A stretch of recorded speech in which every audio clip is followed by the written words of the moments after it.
Namaste and good evening. I basically would like to consider myself as an apolitical person. But then long ago when I was in college, and I still distinctly remember my political science teacher saying that, if you live in a state, one can be away from politics, but politics, however, will not remain far away from you. And over the years, my experience have taught me exactly the same. But the present issue that has engulfed Nepal, I somehow say that it is even beyond politics.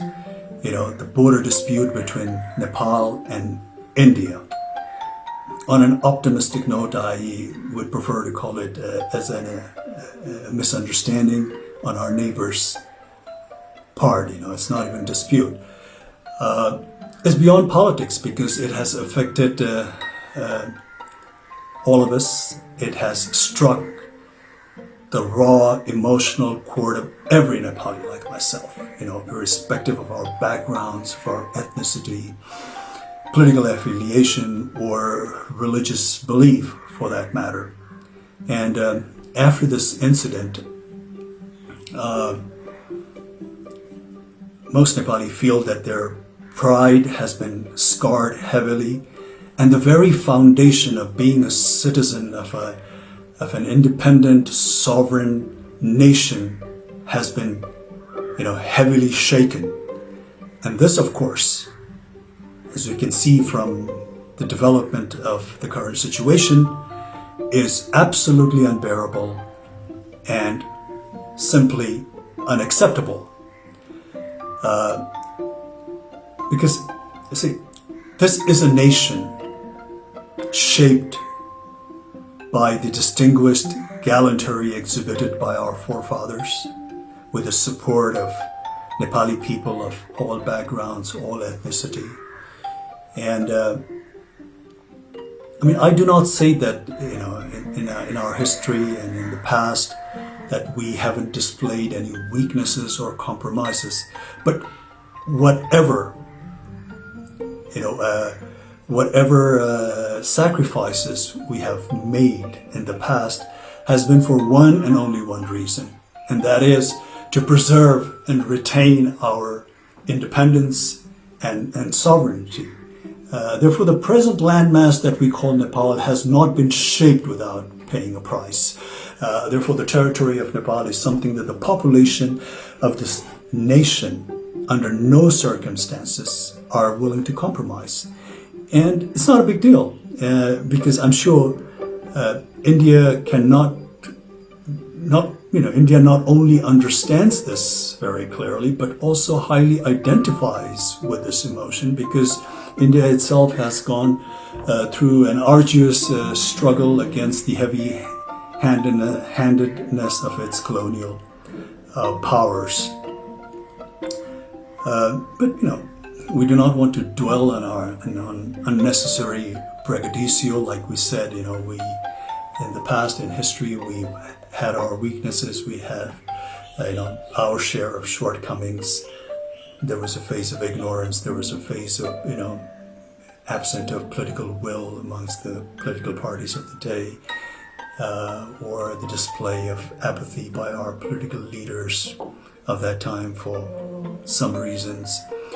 And the more than sporadic political and social turmoil over the years that took place in this nation, of course, has not been of any help. And also not to forget, the friendly cooperation that we have extended to our neighbors, taken undue advantage of. But then again, now the time has, of course, evolved, the time has changed, and the population of Nepal, especially the youth, is of course not that of 1816 or 1857 or 1923, or for that matter, not even 1950 or 1962. The way the current scenario that has developed, clearly establishes that the population of this country are not going to accept any form of injustices lying down. Therefore, this time around, it's not even enough to appease the incumbent government alone, because this issue has been so passionately embraced also by the people of Nepal, that unless they think that they have been dealt justly and fairly, I, sadly and regretfully have this intuition that this bone of contention between the two countries is going to persist. And this sort of, a deadlock between two neighboring nations who for such a long time in history have shared common values, common culture, tradition, religious belief to a large extent, is going to affect not only the two nations concerned, but also going to hamper the progress and rob the much needed peace in this region. Therefore, in recent news, when I hear that, when India cries wolf, vehemently, denouncing China, not showing respect to the sovereignty of India, and proclaims how China does not care for India's national or territorial integrity, it just seems like a case of pot calling the kettle black. And and India, for no doubt, India today is being a powerful country, not only of this region, but also a force that is to be recognized and respected globally, needs to project or show some kind of magnanimity befitting the stature of such a nation, especially when it comes to its friendly neighbors. But Nepal basically only wants fair deal based on fact and statistics. It is only demanding to have what truly belongs to her, not more, not less. Nepali people will always want cordial, lasting relations with India. Whenever Indian government had extended some warmth of friendship, Nepali people have always reciprocated with open heart.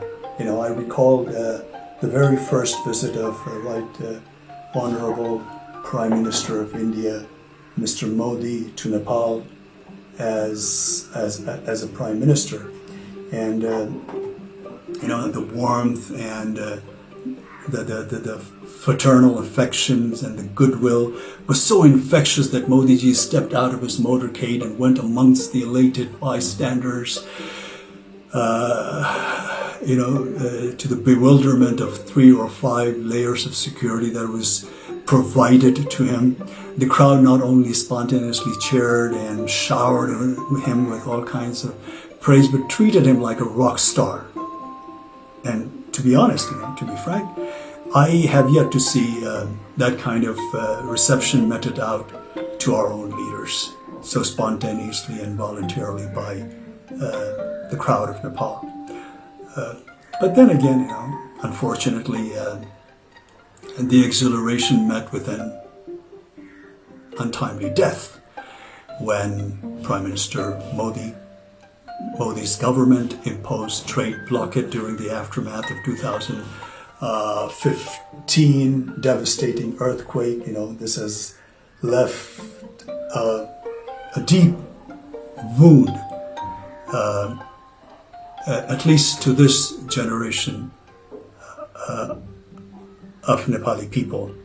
Therefore, time and again, this untimely blockades and with lopsided treaties and agreements and unresolved border disputes and not to mention taking advantage of the weakness of our political leaders,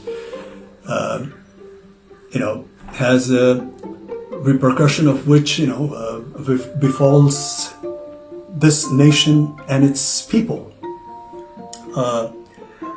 Therefore, the current step that India has taken vis-a-vis Limpiadhura and Lipulekh has in some way come as the last straw on the camel's back.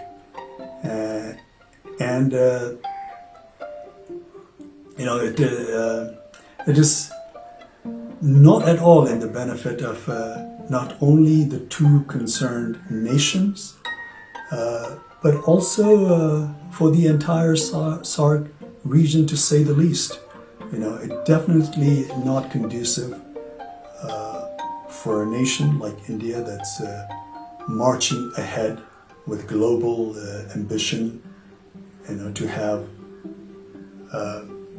more than a share of neighbors that it has a hostile, relationship with. And the hostility looming in the air need to persist, because anger and malice is going to take us nowhere. The consequence, of course, is going to be far more damaging for both the countries. And at this time of global crisis, in a pandemic like this, where the whole world is suffering, India, being a powerful country in the region, needs to respond to the need of their less fortunate neighbors. And this kind of action will only raise the level of India in the international arena to the next level. And as one Indian politician, a seasoned Indian politician, rightly foresees, India as a development power, and its rise is being linked to its ability to provide governance solution to the development needs to countries in Asia and Africa.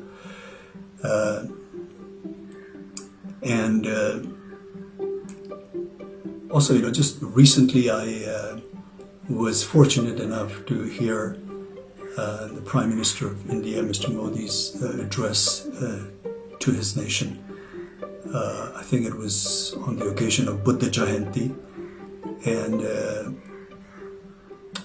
and he said something like, I would like to roughly quote what he said. He said, we should always work with a sense of service only. When there is compassion, sympathy, then these feelings make us so strong that one can overcome the biggest challenge.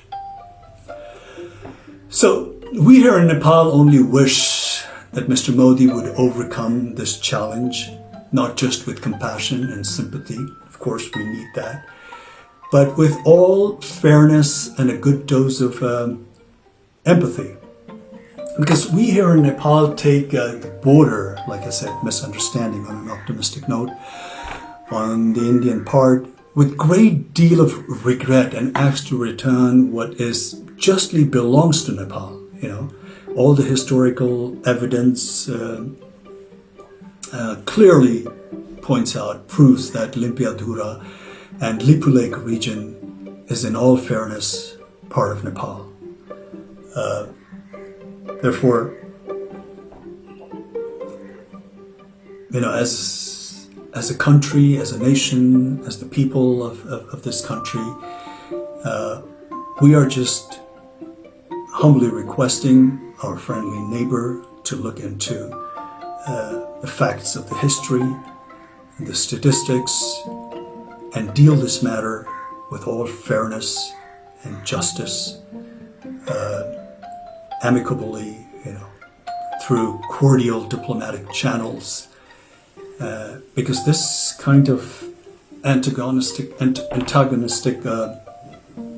atmosphere in this region is not not only not good for both the nations concerned, but for this entire region as well. I'm sure, despite few ups and downs and challenging moments here and there, basically India and Nepal share a relationship that is probably unmatched anywhere else in the world. And this challenge that we're facing at the moment right now, India will deal very fairly and justly and come out with a solution that appeases the Nepali population and makes them feel that they have been dealt justly. Thank you.